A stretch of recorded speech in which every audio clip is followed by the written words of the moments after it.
terminar nuestro primer tema y por eso les he preparado una presentación para que hagamos un repaso de eso y lo tengamos absolutamente claro. ¿Está bien? Entonces, la idea es que nos hemos quedado un poco viendo lo que es el Estado, la evolución histórica de las primeras formas de organización. Creo, ¿con eso hemos quedado ustedes? ¿Con ustedes o qué hemos quedado con ustedes? Los elementos del Estado, ¿verdad? Bueno, ya habíamos hablado un poco entonces con ustedes el tema de la evolución histórica y habíamos llegado al punto de los elementos. Entonces, uno de esos elementos es precisamente el territorio, población, gobierno y la soberanía, y en el marco de lo que nos habíamos quedado que era el poder, habíamos dicho que es el poder, creo con ustedes, a ver, recuérdenme. En términos generales, cuando hablamos de poder, estamos hablando de dos sujetos, uno activo y otro pasivo, y la influencia que pueda generar el sujeto activo sobre el sujeto pasivo para que se ejerza o no ejerza una determinada conducta. Cuando hablamos de poder es eso, ¿no? Esa influencia que ejerce un sujeto sobre otro para que ese segundo pueda ejercer o no una determinada conducta, ¿verdad? Pero cuando hablamos de la estructura política del Estado, estamos hablando más bien de lo que denominamos el poder político, ¿no? Bueno, entonces, hay que establecer esa vinculación del poder político con el poder jurídico. Es esa vinculación que antes habíamos referido también en nuestras clases que existe entre el derecho y... ¿qué más? Y el Estado, ¿no? Esa relación que existe entre derecho y Estado. El derecho emerge, ¿no?, del Estado. Si no hubiera Estado, no hubiera derecho, ¿sí? Pero el Estado debe circunscribirse al marco jurídico establecido por el derecho. Es una vinculación necesaria en un Estado de derecho, en un Estado democrático, en un Estado constitucional. Lo propio pasa entonces cuando hablamos del poder jurídico y hablamos del poder político. ¿Sí? Ese poder jurídico emerge del poder político. ¿Sí? Pero el poder político debe necesariamente, para ser legítimo y legal, circunscribirse a ese poder jurídico. Entonces hay una relación entre estos dos también. Ahora, cuando hablamos de ese poder jurídico, ese poder más bien político, que es lo que nos importa ahora hablar cuando estamos hablando de gobierno, ¿a qué nos referimos? A esa facultad que le confiere el soberano al Estado para poder administrarlo. Y el día de hoy les vamos a dar una tarea muy importante para el próximo miércoles. Van a leer una sentencia constitucional, que es la sentencia 686 del año 2012, del 2 de agosto del año 2012, que tiene que ver con lo que estamos ahora mismo apuntando.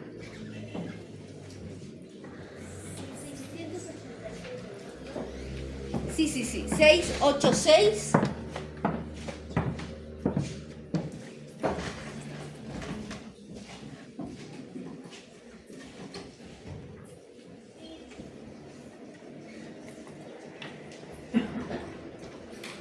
Les voy a pasar yo las citas, si no me van a decir que no la han encontrado. Esta sentencia es importante porque nos va un poco a ayudar a entender por qué la Constitución se hace referencia a los órganos del Estado y no a los poderes del Estado. Estamos hablando del poder político ahora, ¿verdad? Bien. De acuerdo a la Constitución, en el artículo 7 de la norma suprema se establece que el poder reside ¿dónde? A ver, leemos el artículo 7. Y la compañera de acá, usted saca su Constitución y lee el artículo 7.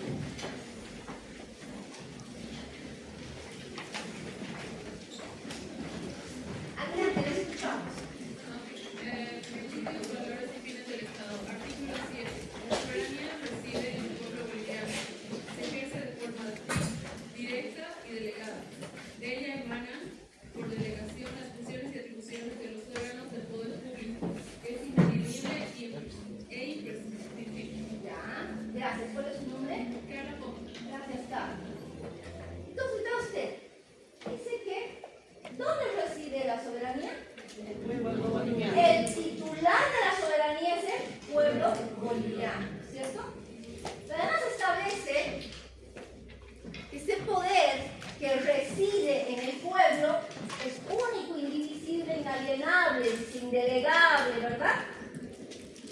Por lo tanto, el poder no puede dividirse. No puedo dar parte de mi poder a alguien, ¿no?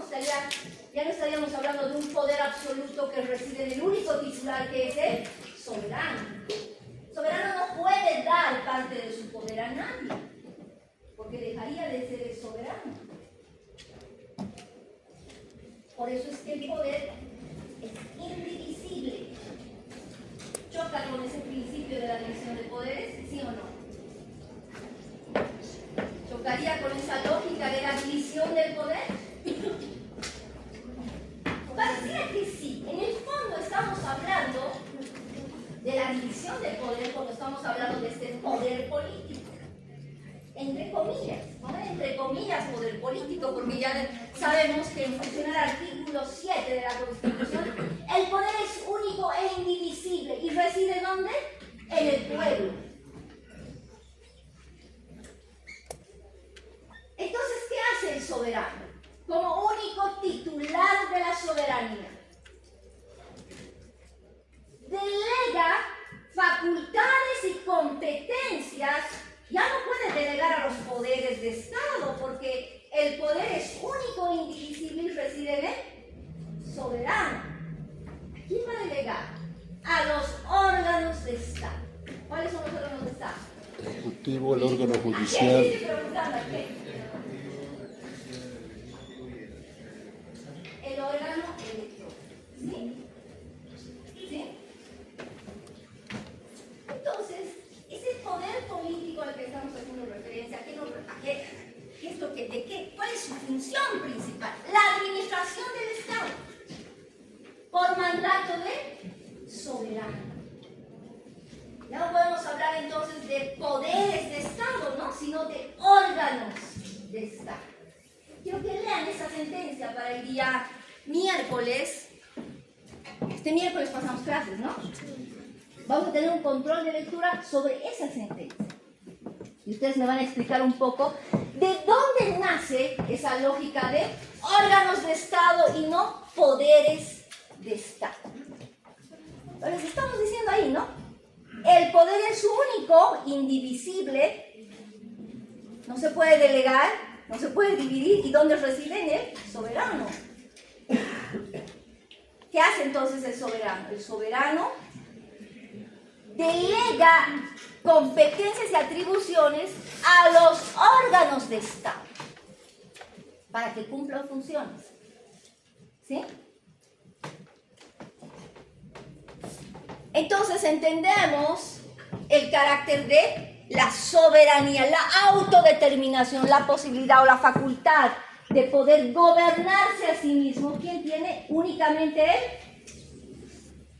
el pueblo, ¿no? ¿Qué hace el pueblo? Que tiene el poder absoluto, delega funciones a los órganos de Estado. Dice, usted va a hacer esto, usted va a hacer esto otro, usted va a hacer otro.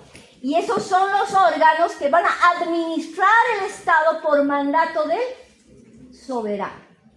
Entonces entendemos lo que implica, entre comillas, ese poder político, administrar el Estado por mandato del soberano, ¿sí? Y entendemos el concepto de soberanía hoy, como titular de esa soberanía, el pueblo. ¿Sí? Ahora, dicho esto, hemos visto estos elementos del Estado. Vamos a abordar 2 puntos más para terminar este tema. ¿Está bien? El siguiente punto tiene que ver con la importancia del derecho constitucional. Si ustedes tienen su programa, ahí en el programa está. Y también la clasificación del derecho, la vinculación del derecho. Bueno, el primer punto creo que es la vinculación del derecho con otras ramas. ¿Por qué es importante el derecho constitucional? A ver, recapitulemos. ¿Por qué es importante el derecho constitucional?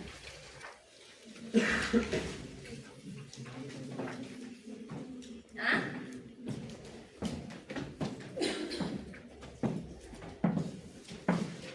Ahí me preguntaba algo.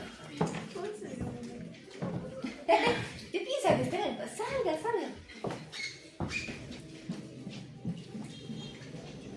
Porque es importante el derecho constitucional.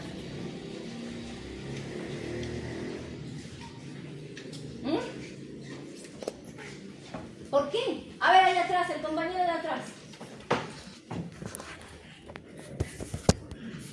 Tal vez porque se vinculan con las demás áreas de derecho.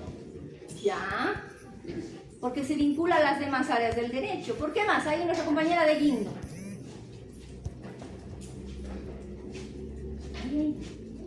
La de adelante, que también es de Guindo.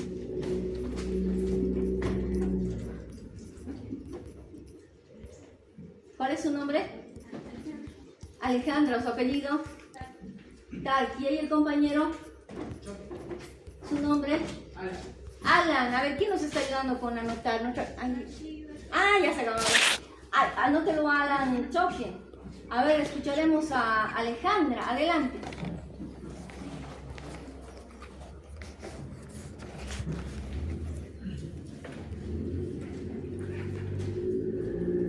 Aumentamos puntos y quitamos, ¿no? ¿Sí? Le quitaremos un punto a Alejandra, Tarqui. A ver, quítele un punto. Ahí el compañero Al-Salam. Doctora, buenas tardes. En una primera clase de los derecho constitucional es la fuente formal del derecho. Por eso se constituyen una de las directrices, ¿no?, para lo que es el derecho. Ya, porque es una fuente formal del derecho. A ver, Rome, ¿cuál es su apellido? Sí. Anótelo al nombre de usted. También nos dijo que era por su manera de reforma, que era de una manera especial, como la especifica en nuestra Constitución en el artículo 411, y porque este tiene un régimen especial, o sea, este simplemente va a tratar cosas fundamentales. ¿Cuál es su nombre? Listo. Liz Coma, no tenemos a Liz Coma. ¿Aquí nos acompaña? Sí,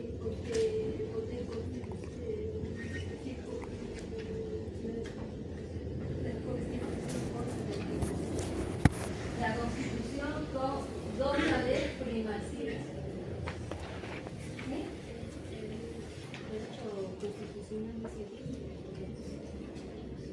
Es que el derecho constitucional no, la Constitución puede concebirse como el límite al poder político. Pero que el derecho constitucional se ocupa, ¿no?, de una norma que es una norma fundamental, la Constitución, y dice un poco la compañera, ¿por qué es importante la Constitución? Por su origen. ¿Por qué es una norma suprema? Por su origen. Los mecanismos de reforma y el régimen jurídico especial que regula, ¿no? ¿Sí? La Constitución emerge de un hecho social, un hecho constituyente, ¿no? La importancia de la Constitución radica también en su carácter de causalidad. Es la causa formal del ordenamiento jurídico dentro de un Estado. Podemos decir podemos apuntar varios elementos para poder entender cuál es esa importancia del derecho constitucional. Y en el marco de la causalidad vamos a encontrar entonces que la Constitución se vincula prácticamente a todas las áreas del derecho y todas las ramas del derecho, cuando menos todas aquellas cuyos institutos jurídicos son fundamentales para el funcionamiento del Estado. ¿Sí? Entonces, primero hemos dicho, el derecho constitucional naturalmente se vincula al derecho administrativo, naturalmente se vincula al derecho político, ¿verdad? ¿Sí? ¿Sí o no? Sí. Es otro punto con el que hemos hablado de esto. ¿Son ustedes o no? A ver, al derecho administrativo, ¿por qué? Porque administra qué. ¿Por qué?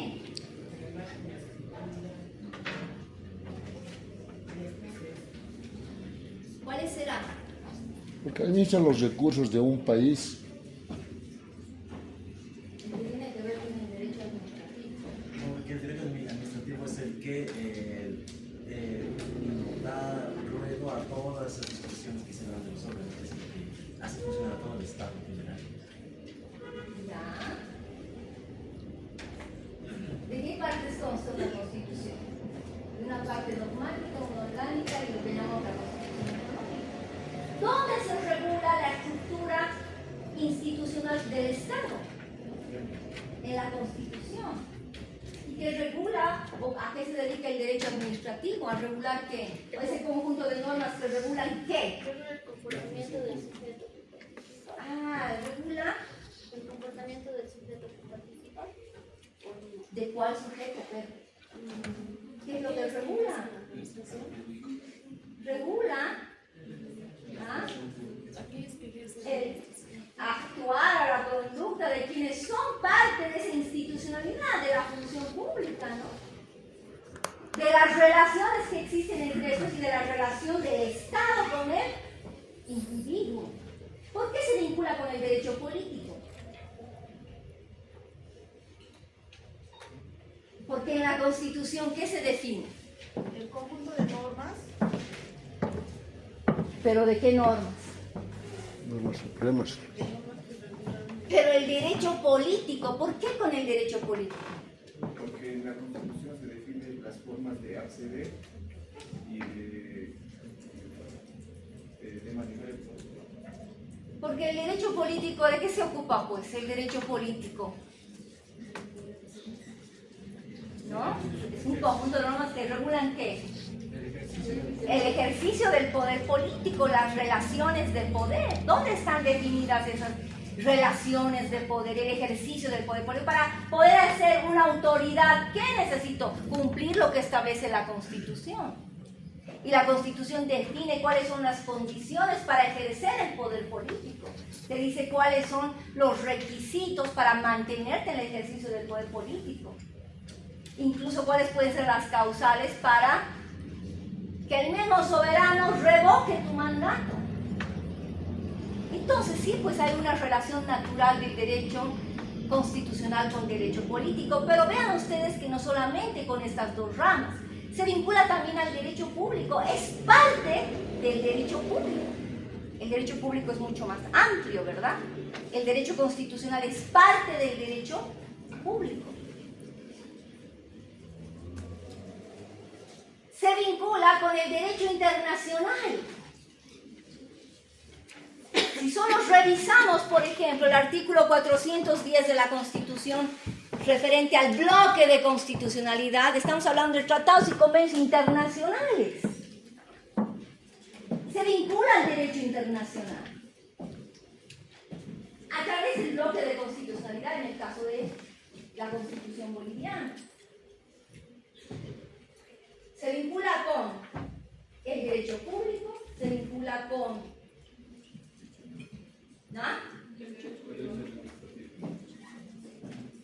el derecho internacional, acabo de decir, y con el derecho subconstitucional. Algunos lo llaman infraconstitucional. ¿Qué significa eso? Todas las demás ramas que están vinculadas al derecho constitucional por alguna razón. ¿Cuál es esa razón? El derecho constitucional es la única rama que puede capturar institutos de otras ramas del derecho, las captura, las trae para sí, las regula. ¿No? En lo fundamental. Bajo el principio de fundamentalidad. Ese principio es un principio del derecho constitucional. El principio de fundamentalidad, ¿qué significa? Significa que el derecho constitucional no lo regula todo, ¿no ves? ¿Qué regula el derecho constitucional? Aquello que es fundamental para el funcionamiento del Estado. Principio de fundamentalidad. Entonces vean que se puede vincular, esta rama goza de una facultad que no goza ninguna otra. Se vincula prácticamente a todas las áreas del derecho de las cuales se sirve.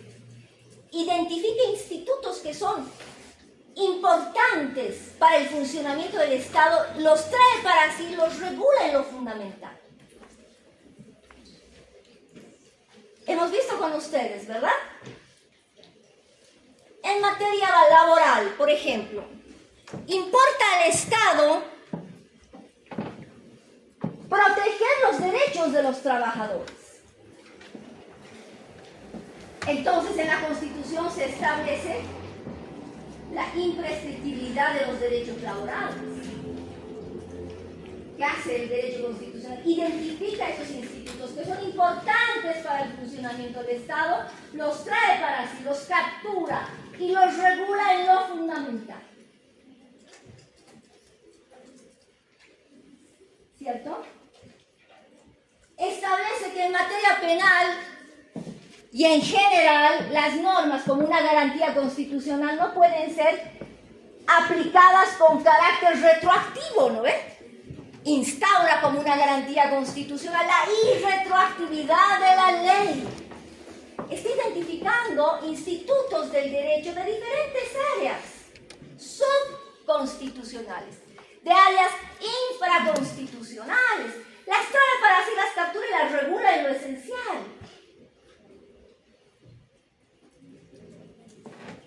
El derecho constitucional entiende que la familia es fundamental para el Estado, entonces va a regular el matrimonio, ¿sí? Le hemos dicho, ¿no? Regula el matrimonio, define el matrimonio entre un hombre y una mujer y desarrolla la norma base sobre la cual se va a establecer la legislación en materia familiar. Estamos hablando de civil, estamos hablando de penal, estamos hablando de laboral, estamos hablando de familia. Captura los institutos jurídicos de las diferentes áreas del derecho que entiende que son importantes para el funcionamiento del Estado. Por eso se vincula con el derecho subconstitucional. O infraconstitucional. ¿Sí? ¿Entendido? Es el carácter de causalidad que decíamos, ¿no? Es la causa formal del ordenamiento jurídico. Indirectamente pone las bases para el desarrollo normativo.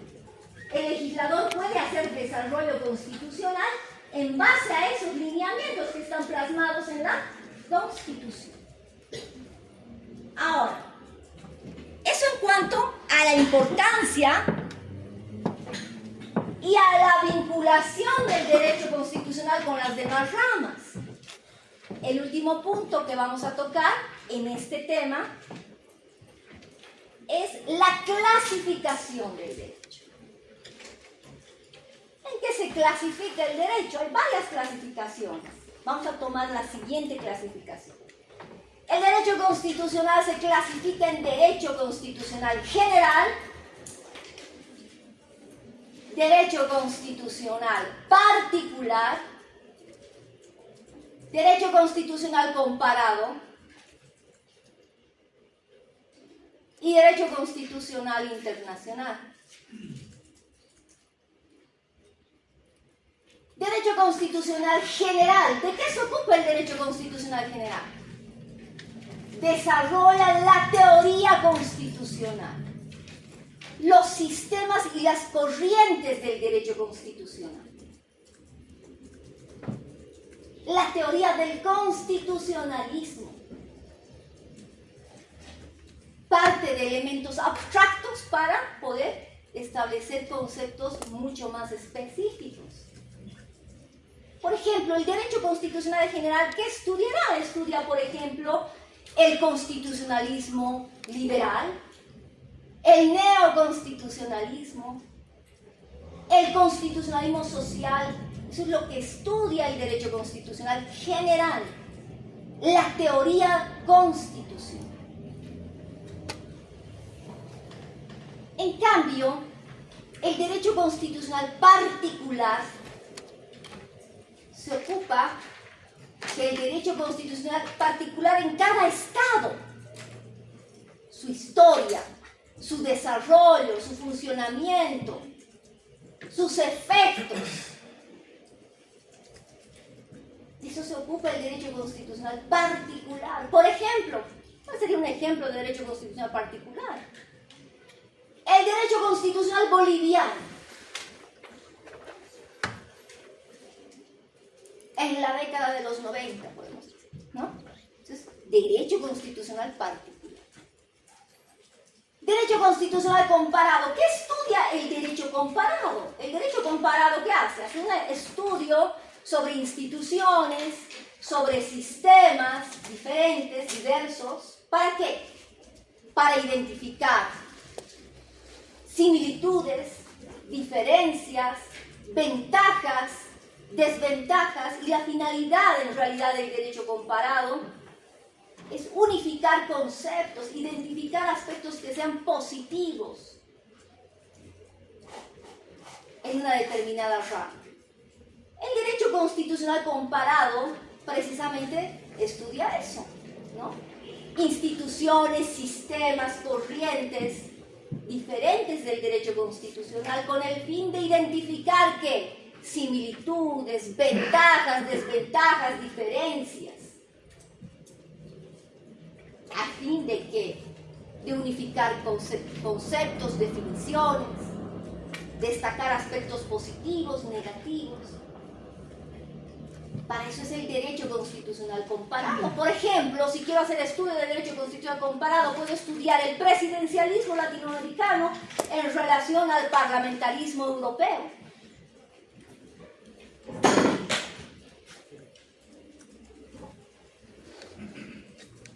Y finalmente el derecho constitucional internacional.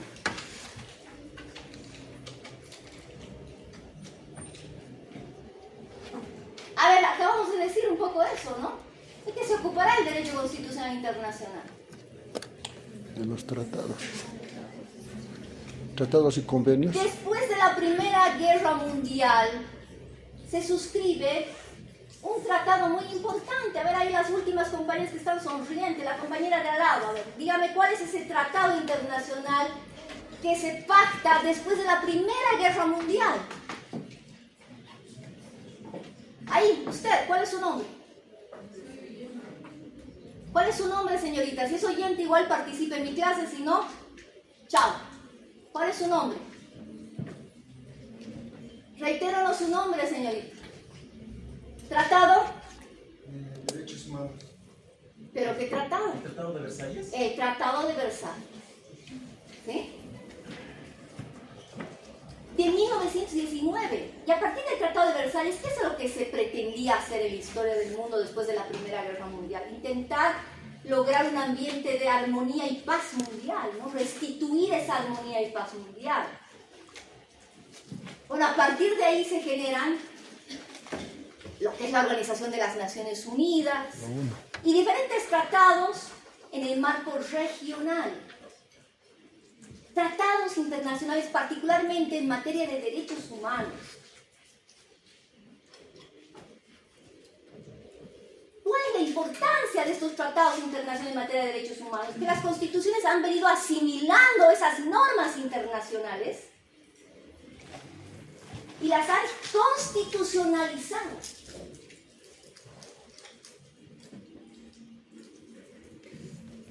Muchas de las normas de estos convenios y tratados universales sobre derechos humanos han sido incorporados en el marco de las constituciones. Y hoy en día son parte de los textos constitucionales en el mundo. Por eso el derecho constitucional se vincula al derecho internacional a través de lo que son estos tratados internacionales. En nuestro caso, el artículo 410, ¿qué hace? Incluso incorpora ese bloque de constitucionalidad a la propia Constitución por mandato del soberano. Y ese bloque de constitucionalidad ahora es parte del texto constitucional. ¿Sí? Por eso vinculamos al derecho constitucional con el derecho internacional. Entonces, clasificación del derecho. Derecho General. particular, comparado e internacional.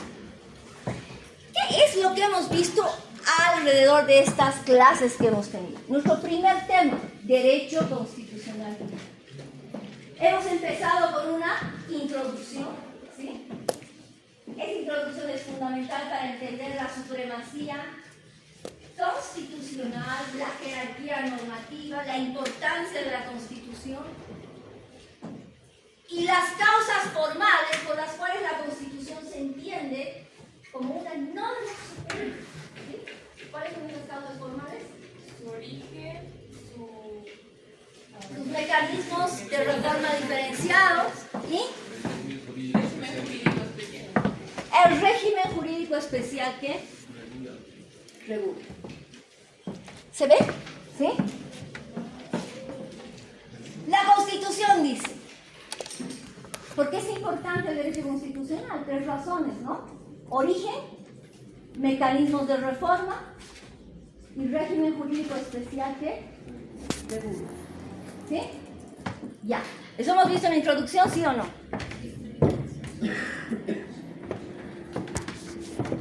La Constitución es importante porque emerge de un hecho social, dice, de una asamblea constituyente. Por su origen es importante y diferente al resto de las normas jurídicas, ¿sí o no? ¿Sí? Bien. Se diferencia del texto anterior y consta en 3 partes. Bueno, las 3 partes que generalmente tiene un texto constitucional son la parte dogmática, la parte orgánica y lo que llamamos la Constitución económica. Parte orgánica, dogmática, Constitución económica. La parte orgánica describe la estructura institucional del Estado, no solo los órganos del Estado, ¿no ven? Toda esa estructura institucional del Estado. La parte dogmática, los derechos y las garantías constitucionales, ¿sí? Los principios. Esa es la parte dogmática de la Constitución. Y la Constitución económica, ¿cómo interviene el Estado en la administración y distribución de los recursos? Sobre todo aquellos recursos que son estratégicos para que el Estado alcance sus fines. ¿Sí? Ya. Estas son las 3 partes de la Constitución entonces, parte orgánica, dogmática y Constitución económica. Hemos hablado de Ricardo Guastini, ¿no? ¿Cómo entiende Ricardo Guastini lo que es la Constitución? A ver, recordaremos. ¿Qué decía Ricardo Guastini? Que la Constitución es el límite del poder por normas y las normas que definen la forma de gobierno del Estado y la producción normativa. ¿Está bien? ¿Cuál es su nombre? Elvira, ¿su apellido? Gutiérrez. Gutiérrez. Ahora no se ve nada, ¿no? Bueno, eso lo voy a leer. Pero usted sí sabe, ¿no? A ver, primero Ricardo Guastini desde la filosofía política que establecía. La Constitución es el límite Del poder político. al poder político basado en el artículo 16 de qué norma. Declaración Universal de De la Declaración de los Derechos del Hombre y del Ciudadano de 1789. Lo hemos visto con ustedes, lo estamos repasando por si acaso. ¿Sí? Ya.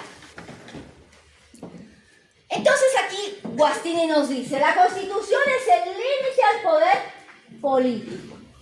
El artículo 16 establece eso, ¿no? De la Declaración. En un Estado, en una sociedad en la que no haya división de poder y garantía de derechos, no hay Constitución. Artículo 16. ¿Qué más? Guastini dice, la Constitución es un conjunto de normas fundamentales que cuando menos que regulan, ahí nos decía nuestra amiga, forma de gobierno, forma de Estado y qué más. La producción jurídica. La Constitución es un documento normativo, ¿no? Está vinculado a ese conjunto de normas fundamentales, ¿no es cierto? Es la base del ordenamiento jurídico en el Estado, por su carácter de causalidad. Pero además es un régimen jurídico especial. La Constitución no lo regula todo. ¿Qué regula? Lo que es fundamental para el funcionamiento del Estado. ¿Sí? Bueno, eso habíamos señalado en nuestra parte introductoria. Y nos vamos al tema número 1, ¿no? Que hoy hemos acabado. A ver, hemos hablado del derecho, ¿sí? La palabra derecho deriva de latín directo, que significa recto, justo, interesado. Eso saben de memoria, ¿no? Pero ¿qué es el derecho? Hay varias definiciones de lo que es el derecho, ¿no? Desde el punto de vista empírico, es un conjunto de experiencias jurídicas. La visión objetiva es una realidad compleja, instituciones, normas, comportamientos que van más allá de las experiencias individuales y colectivas. O es un fenómeno social, porque es una obra humana, pero ¿qué es el derecho hoy en día? El derecho no solo es ese conjunto de normas que regulan la conducta humana, ¿verdad? Es un orden normativo institucional, ¿sí? Que regula esa conducta humana, pero también la relación del ser humano con el medio, ¿no? ¿Sí? Y cuya base, ¿cuál es la base del derecho? ¿Ah? Esas relaciones sociales, sus relaciones también con el medio, son la base, son las que le dan contenido y característica al derecho. Por eso es que el derecho responde al proceso histórico de formación social de cada Estado, de cada sociedad. No es lo mismo el derecho en Bolivia que el derecho en Estados Unidos, en Chile, en Alemania, ¿no? Responde a nuestra propia realidad. Proceso de formación histórico-social de cada Estado. ¿Sí? Bien. Y bueno, hay definiciones como la de Kelsen, ¿no? Que vincula el derecho siempre con el orden normativo. El derecho es norma, dice, ¿no? El derecho objetivo subjetivo, el derecho y el Estado tienen como referencia un mismo tipo de fenómenos, pero no tienen el mismo sentido. ¿Qué más? Y hemos dicho, hay una clasificación del derecho, ¿no? ¿Para qué nos importa saber eso? Para saber dónde se ubica el derecho constitucional. Y hemos hablado de al menos 3 teorías, ¿sí? Bueno, hemos hablado de esa teoría clásica que dice el derecho se clasifica en público y privado. Pero hay otra, ¿no? La tercera, la teoría tripartita, derecho público, privado y mixto, ¿verdad? Hay algunos dicen, una tercera corriente, que en realidad el derecho no tiene una clasificación. La corriente alemana, la inglesa nos dice, el derecho es único, ¿no? Abarca indistintamente relaciones estatales o individuales. La teoría inglesa ignora esa clasificación derecho público y privado y más bien hace referencia a lo que es el derecho común y el derecho administrativo. ¿Sí? Y bueno, autores como Dugwit y Kelsen ratifican esa posición y dicen, los actos de derecho público y privado están formados por los mismos elementos en realidad. Lo único que los diferencia son la sanción. Y Kelsen dice, desde el momento en que la norma protege un interés individual, ya es una norma de interés público, ¿verdad? Entonces, esta diferencia también es relativa. Nosotros entendemos que el derecho en general se clasifica en público, privado y mixto, y el derecho constitucional es parte del derecho público, ¿sí? Entonces hablemos del derecho constitucional, ¿sí?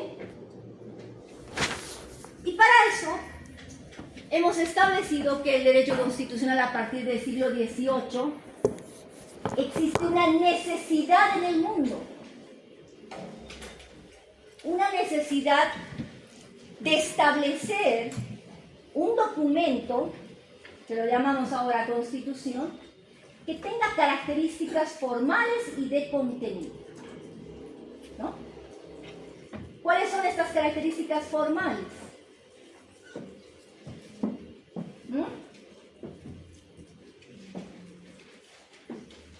¿Cuáles serán estas características formales?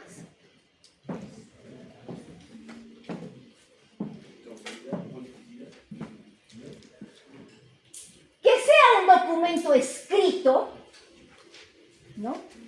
Y que se fundamente en el principio de supremacía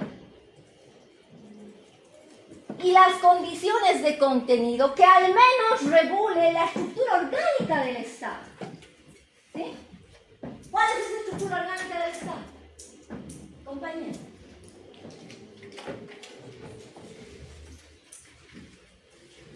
¿Cuál es la estructura orgánica del Estado? ¿Cuál es su nombre? ¿Su nombre? Oscar, ¿cuál es su apellido? Oscar Guarachi. A ver, ¿a qué se referirá la estructura orgánica del Estado?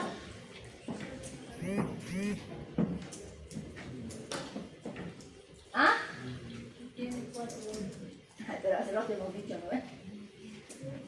¿Qué es la estructura orgánica del Estado? ¿Ah? ¿Qué dice? ¿Qué dice? ¿Ah? La población. Tiene un punto. ¿Cuál es su nombre? ¿Recuerdan su nombre? Oscar. Feliz está, pero quítele un punto. El Oscar es Guara. Vamos a quitar puntos. ¿Están de acuerdo? A ver, entonces, estructura orgánica del Estado, ¿qué es? Pues la organización institucional del Estado, compañeros, órganos del poder público. ¿Qué órganos son? Ejecutivo, legislativo, judicial, electoral. A ver, ¿en qué clase se han quedado? En la de esta mañana. ¿Qué han pasado esta mañana? ¿Qué han pasado antes de esta clase? ¿Derecho ecológico? Se han quedado en derecho ecológico ustedes. Bueno, hemos tomado el concepto básico de Néstor Pedro Sáuez, ¿no? Sobre lo que es derecho constitucional. ¿Qué es el derecho constitucional? El derecho constitucional dice es un sector del mundo jurídico que se ocupa de qué? De realizar lo que es fundamental para el Estado. ¿Y qué será lo fundamental? Escucha, el mismo Néstor Pedro Sáuez dice, lo fundamental y lo no fundamental va a depender de características políticas y jurídicas de cada Estado. No es lo mismo en cada Estado. Pero en general tenemos elementos que sí son fundamentales para todos los Estados. ¿Cuáles son estos? Primero, estructuración de poderes. Lo que le damos nosotros órganos de Estado. ¿Sí? Primero. Segundo, asignación de competencias a estos órganos de Estado. Funciones y competencias. Y tercero, el reconocimiento de derechos. Esos tres elementos sí son importantes o fundamentales para todos los estados en general, ¿no? Entonces Gise dice, el derecho constitucional, por lo tanto, no solo es un orden fundamental del Estado, es un orden jurídico de toda la comunidad y a partir de eso es transversal a las diferentes ramas del derecho, ¿no? A civil, a familiar, penal, laboral, etc. ¿Sí? Es un orden jurídico de toda la comunidad. Ahí hemos hablado entonces de cuáles son las características del derecho constitucional. Ustedes saben, causalidad, politicidad, es una rama biologizada, ¿no? Sí. Causalidad, ya hemos dicho varias veces. ¿Por qué? Es la causa formal del ordenamiento jurídico de un Estado. Define quién hace la norma, define cómo se hace la norma y define cuál debe ser su contenido mínimo, ¿cierto? Bien. Causalidad, politicidad. ¿A qué se refiere la característica de la politicidad? El derecho constitucional es una simbiosis entre lo político y lo jurídico. Estudia quién ejerce, quién va a poder ejercer el poder, cómo va a ejercer el poder, cuáles son las condiciones para ejercer el poder, cómo puede permanecer en el poder. Entonces, no existe un espacio apolítico en la Constitución. En ese marco, ¿no ven? Cuando hablamos del ejercicio del poder político. Por eso tiene un carácter de politicidad la Constitución. Pero además es una rama ideologizada. Las constituciones no son neutras. Tienen un fundamento ideológico todas. Ese fundamento ideológico orienta el texto constitucional y define qué tipo de Estado y sociedad percibe ese país. ¿No? Por eso tiene un carácter programático. Entonces, desarrolla, dice, corrientes ideológicas que diseñan proyectos de poder y organización social sobre cómo y para qué debe ser ese Estado y esa sociedad. ¿Cuál es el fin de ese Estado y esa sociedad?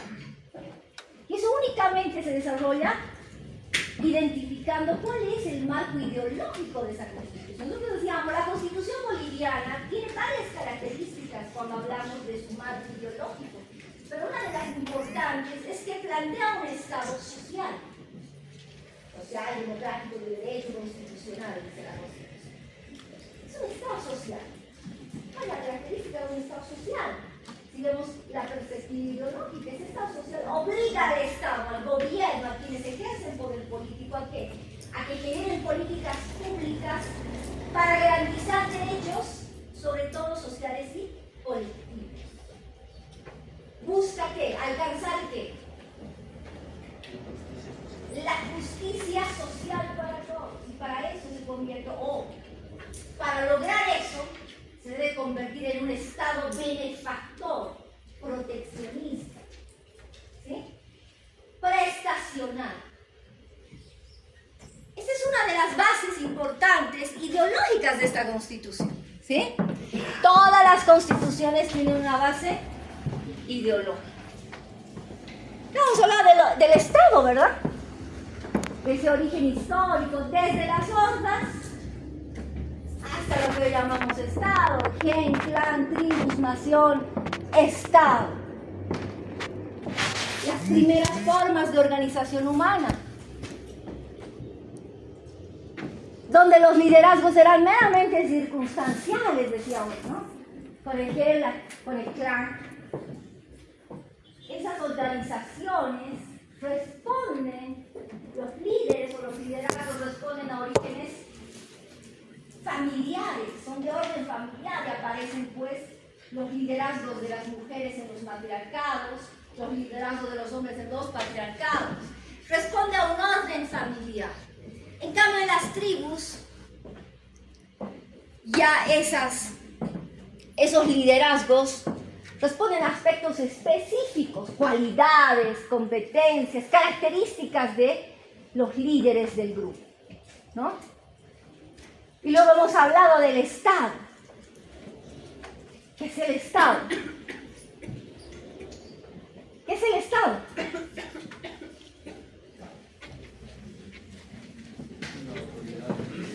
¿Ah? Es el poder. Es una autoridad que detenta la fuerza para representar el sector público. El Estado no solo es la autoridad, ¿no? ¿Qué es el Estado? El Estado somos todos. El Estado es una agrupación humana sentada en un espacio geográfico, ¿verdad? Sujeta a un orden jurídico, económico, político, y donde hay una autoridad, ¿verdad? Esa autoridad es la que detenta el ejercicio legítimo de la fuerza de coerción para hacer cumplir ese sistema o ese orden normativo, ¿no? ¿Cuál es la finalidad? El bien común.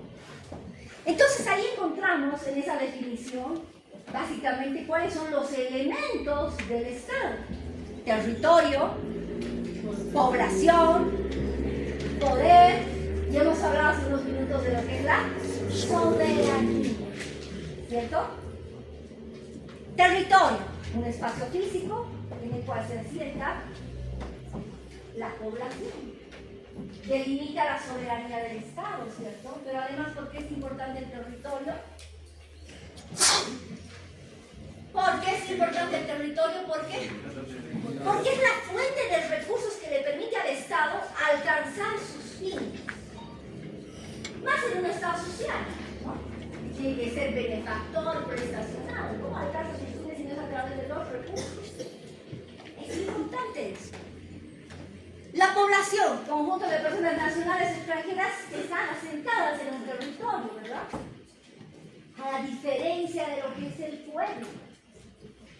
Ese conjunto de personas que ejercen sus derechos políticos. ¿Qué significa el derecho político? La posibilidad de tomar decisiones también en el Estado.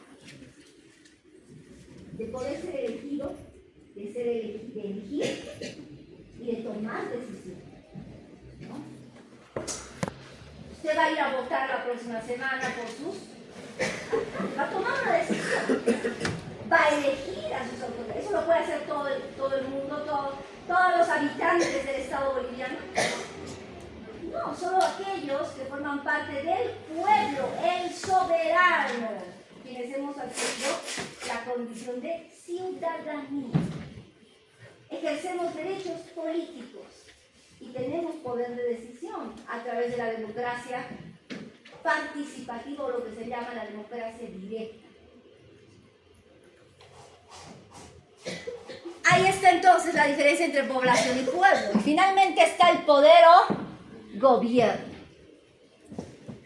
Ahí hemos hablado de qué poder estamos hablando cuando hablamos de este elemento del Estado. Estamos hablando del poder político, entre comillas, poder político. ¿Por qué?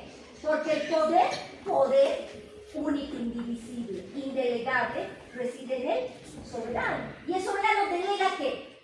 Funciones a los órganos de Estado. ¿Para qué? Para que administren el Estado. Eso es lo que llamamos ese poder político. Esa facultad para administrar el Estado que deviene del mandato del soberano. ¿Cierto? Ahí entonces entendemos la diferencia entre poder y soberanía. El soberano es el pueblo. Artículo 7 de la Constitución. Y entonces hace rato estábamos hablando de la importancia del derecho constitucional y de las vinculaciones que tiene con las ramas del derecho, ¿verdad? ¿Por qué es importante el derecho constitucional? Por su origen. ¿Por qué? Porque emerge de un hecho social constituyente, porque es la fuente y razón del ordenamiento jurídico dentro de un Estado, ¿no? Se vincula con varias ramas del derecho, casi todas. Derecho administrativo y político por naturaleza tiene una vinculación directa, ¿no? Pero también con otras ramas, con el derecho público, es parte del derecho público. Con el derecho internacional y con el derecho infraconstitucional o subconstitucional. ¿Sí? Entonces hablamos del derecho constitucional penal, derecho constitucional familiar, derecho constitucional laboral, entre otros, ¿no? Ahí está la vinculación con las ramas del derecho. Y lo último que hemos visto, la clasificación. ¿Sí? El derecho constitucional se clasifica en general, particular, comparado e internacional. ¿Sí? Derecho constitucional general. Dice que estudia la teoría constitucional, abstracta, estudia la doctrina, corrientes, instituciones del constitucionalismo. Podemos poner como ejemplo el liberalismo, el constitucionalismo social, el neoconstitucionalismo, todo eso es derecho constitucional general. Derecho constitucional particular, ¿qué estudia? El derecho constitucional particular se ocupa de la organización constitucional de un Estado concreto. Su historia, su desarrollo, sus efectos. Ejemplo, derecho constitucional boliviano, ¿no? Derecho constitucional comparado. Analiza sistemas, instituciones constitucionales para detectar similitudes, diferencias, ventajas, desventajas, unificar conceptos, establecer aspectos positivos o negativos. Por ejemplo, en el derecho constitucional comparado podemos poner como ejemplo, hace rato les decía, presidencialismo latinoamericano versus parlamentarismo europeo. Es el derecho constitucional comparado. Y el internacional. Después de la Primera Guerra Mundial, el Tratado de Versalles, nacen estos tratados, sobre todo en materia de derechos humanos, que a lo largo del tiempo se han ido incorporando en el marco constitucional de cada Estado. A eso llamamos nosotros derechos humanos en la Constitución. Y la diferencia con los derechos constitucionales o derechos fundamentales. Pero vean ustedes, a partir de ahí se genera lo que son organismos internacionales como el de las Naciones Unidas y diferentes tratados, sobre todo en materia de derechos humanos. Nosotros, por ejemplo, hemos incluido dentro de nuestro marco constitucional tratados en materia de derechos humanos y de derecho comunitario como parte del bloque de constitucional. ¿Sí? ¿Han visto que hasta aquí hemos avanzado el tema número 1? ¿Pueden dar un examen ahora?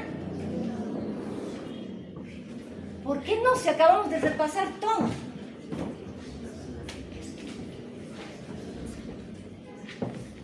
Para la próxima clase vamos a tener un control de lectura sobre esta sentencia constitucional. Es una sentencia que nos va a ampliar algunos elementos relacionados con lo que hemos hablado hoy sobre los poderes de Estado. ¿Está bien? Entonces, todos deben venir leyendo la sentencia que les voy a pasar esta noche. Para el día miércoles, porque vamos a tener un control de lectura, el primer control de lectura de la gestión. ¿Sí? ¿Alguna pregunta sobre eso?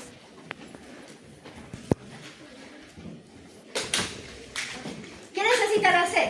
Leer la Constitución, leer la sentencia. No necesitan memorizar. No hay necesidad de memorizar. Pero usted tiene que leer y entender lo que está leyendo. Sería bueno que tomen apuntes de lo que les ha parecido más importante y vamos a ver qué es lo que han leído el día miércoles. El control de lectura no significa que usted sepa de memoria, porque estoy segura que no va a aprender de memoria esa sentencia. Pero tiene que leerlas unas 2 o 3 veces para poder entender. Entonces les recomiendo que vengan leyendo la sentencia, que no vengan ese día recién a leer, sino vengan leyendo la sentencia y en base a eso vamos a hacer nuestro control de lectura. ¿Sí? Recuerden que tenemos 30 puntos que vamos a ir acumulando y los vamos a ir evaluando a través de diferentes controles de lectura, participaciones en clase, que es importante para nosotros. ¿Sí? Yo espero entonces el día